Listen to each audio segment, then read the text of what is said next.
Family card বিষয়ে পাইলটিংয়ের এটা চূড়ান্ত সিদ্ধান্ত আজকে হয়েছে এবং সেটি আমরা আগামী 10 তারিখ ইনশাআল্লাহ মাননীয় প্রধানমন্ত্রী পাইলটিংয়ের যে কার্যক্রম অর্থাৎ ফ্যামিলি কার্ড বিতরণের যে আমরা এই মুহূর্তে বাংলাদেশের 14টি উপজেলাকে আমরা চুজ করেছি, বাংলাদেশ বিভিন্ন বিভাগ হিসাব করে, এবং সেই 14টি জেলার উপজেলার মধ্যে থেকে একটা ইউনিয়নের একটা ওয়ার্ডকে আমরা ইউনিভার্সাল এখানে আপনার ফ্যামিলি কার্ড বিতরণ করা হবে এবং সেটার উদ্বোধন করবেন মাননীয় প্রধানমন্ত্রী ইনশাআল্লাহ আগামী 10ই মার্চ বিফোর ঈদ উল ফিতর। এবং এটা বাংলাদেশে একযুগে ওই দিন 14টি উপজেলার এটি কার্যক্রমটার সূচনা করা হবে এবং এটা কন্টিনিউয়াসলি চলবে এবং এই কার্যক্রম গ্রেজুয়ালি আপনার সারা বাংলাদেশে ছড়িয়ে দেওয়া হবে এবং এটার মাধ্যমে ইনশাআল্লাহ একটা সময়ে যে বাংলাদেশের যারা হতদরিদ্র বলি আমরা অথবা দরিদ্র এবং নিম্নবিত্ত এই 3 শ্রেণীর সুবিধাভোগী আমাদের যে মারা আছেন, একটা পরিবারের যে মা প্রধান ওরা এটার সুবিধা পাবেন সেই পরিবার।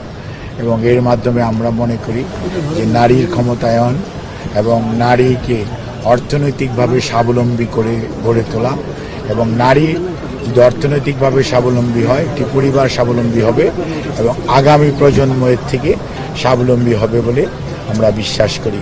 এটি বাংলাদেশ জাতীয়তাবাদী দলের অন্যতম নির্বাচনী কমিটমেন্ট এবং সেটি আমাদের প্রধানমন্ত্রী জনাব তারেক রহমান দীর্ঘদিন যাবৎ এটার উপর ওয়ার্ক করেছেন এবং আজকে ওনার সভাপতিত্বে এবং সংশ্লিষ্ট মন্ত্রী উপদেষ্টা এবং ঊর্ধ্বতন কর্মকর্তাদের উপস্থিতিতে এটি আজকে অনুমোদিত হয়েছে এবং প্রতি মাসে ইনশাআল্লাহ 2500 টাকা করে ওনাদেরকে আর্থিকভাবে সহযোগিতা পাবেন ফ্যামিলি কার্ডের মাধ্যমে।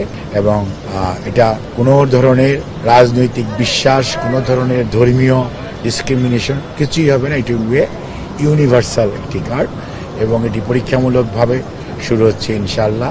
কাজে এই ব্যাপারে আপনাদের সবার সহযোগিতা চাই এবং আপনাদের সহযোগিতার মাধ্যমে আমরা আশা করছি যে আগামী আপনার 4 মাসের মধ্যে পাইলটিংয়ের কার্যক্রম শেষ হয়ে যাবে।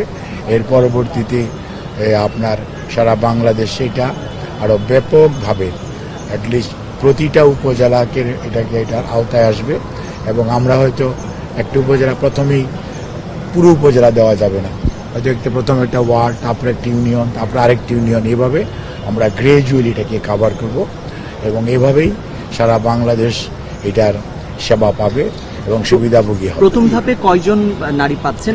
কয়জন হিসাবে না, আপনাকে একটা ওয়ার্ডে যে কতজন পাওয়ার উপযুক্ত ওই কতজনই পাবে। 12,000 কোটি টাকা বাৎসরিক এখানে ব্যয়। এগুলি আপনাকে কে বলেছে 12,000 কোটি টাকা? যাদেরকে প্লিজ, যাদেরকে বাছাই করা হচ্ছে সেই বাছাইটা কারা করছেন, প্রক্রিয়াটা কি? বাছাই করা হচ্ছে না, ইনফরমেশন কালেক্ট করা হচ্ছে প্রত্যেক ডোর টু ডোর স্টেপস অ্যাপ্রোচের মাধ্যমে। কোনো অবস্থাতে ঘরে বসে কোনো বাছাই হবে না, বাছাই হবে ফিল্ড লেভেল থেকে। একটা ইনফরমেশন কালেকশন করা হবে এবং কাউকে ডিসক্রিমিনেট করা হবে না, কাউকে বাদ দেওয়া হবে না। কাজেই সরকারের মধ্যে কোনো গোয়েন্দা কোনো দলীয় এবং কোনো ধরনের ইনভলভমেন্ট নাই। এখানে প্রোগ্রামটা রাজনৈতিক, কর্মসূচি বাস্তবায়ন করবে সরকার এবং সরকারি কর্মকর্তা কর্মচারী উপজেলা পর্যায়ে এই ইউনিয়ন নেতৃত্বে আমাদের বিভিন্ন কর্মকর্তারা আছেন, তাদের নেতৃত্বে কমিটি থাকবে। ইউনিয়ন পর্যায়ে আমাদের বিভিন্ন ডিপার্টমেন্টের সরকারি কর্মচারীরা আছেন, তাদের নেতৃত্বে কমিটি থাকবে। ওয়ার্ড পর্যায়ে আমাদের বিভিন্ন পর্যায়ের সরকারি কর্মচারীরা আছেন, তাদের নেতৃত্বে কমিটি থাকবে। প্রত্যেকটি ওয়ার্ডের কার্য তদারকির জন্য একজন প্রথম শ্রেণীর কর্মকর্তাকে ওই উপজেলার দায়িত্ব দেওয়া হবে এবং এটা দ্বিস্তর বিশিষ্ট চেকিং এবং রিচেকিং হবে যাতে ভুল ভ্রান্তি এরর সবচেয়ে কম হয়। প্রধানমন্ত্রী কোথায় উদ্বোধন করবেন? কোথায় উদ্বোধন করতে পারেন, কোন উপজেলায়? অর্থ সংস্থানের বিষয়ে ডেফিনেটলি আলোচনা হয়েছে। অর্থ তো সবসময়ই লাগবে এবং এটা আপাতত যেহেতু এটা একটা মানে অর্থনৈতিক বৎসরের প্রায় শেষার্ধে আমরা এসেছি, কাজে এটা স্বাভাবিকভাবে অর্থ মন্ত্রণালয় থেকে থোক বরাদ্দ থেকে এটাকে অর্থ সংকুলনের বিষয়টা চিন্তা করা হয়েছে।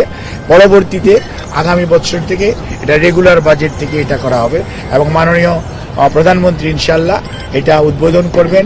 নিশ্চয়ই উনি একটা উপজেলায় যাবেন এবং সেই উপজেলায় যেই উনি তো করবেন, সেটা যখন সময় হবে তখন ইনশাল্লাহ 10ই মার্চের আগেই আপনাদেরকে জানিয়ে দেওয়া হবে।